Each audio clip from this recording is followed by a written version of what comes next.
The US government says Huawei became a technology leader by infringing on patents held by American companies and by stealing their trade secrets.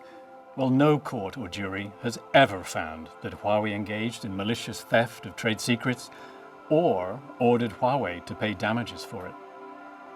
When we license IP from other companies, we pay royalties for it.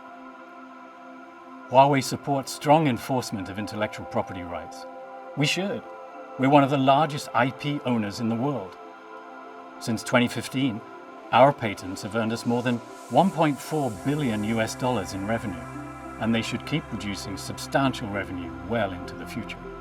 Huawei licenses technology to and from some of the world's leading companies. We all sign contracts that spell out exactly the terms under which we can use each other's IP.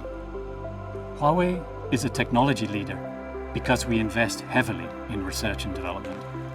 We're the fifth largest R&D spender in the world, not just in our industry, but among all companies in all industries worldwide.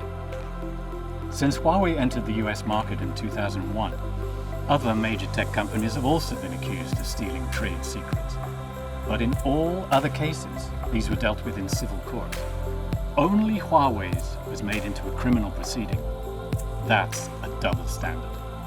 US courts have found Verizon, a US telecom operator, to have infringed the patents held by other companies.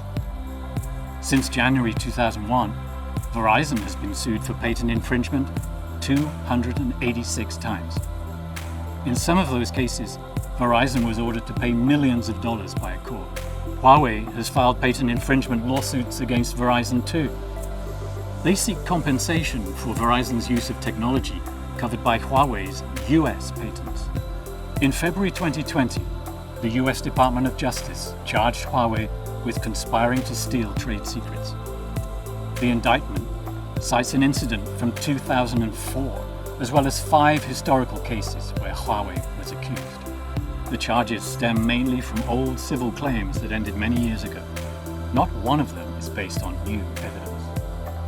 Last year, draft US legislation was proposed that would prevent one company from seeking compensation for patent infringement in US courts. If the bill becomes law, even if that company has patents that everyone agrees are valid and are being infringed, US law will prevent that one company from stopping the infringement or receiving compensation. That's denying one company its lawful property rights. It's treating one company differently and unfairly compared to everyone else. Can you guess which company I'm talking about? In January, the US government signed Phase 1 of a trade agreement with China. Under the agreement, the United States agrees to recognize and protect the intellectual property of Chinese companies. Intellectual property is private property. It's protected under law, and everyone is equal under the law. Intellectual property rights should not be politicized, and they should not be subject to double standards.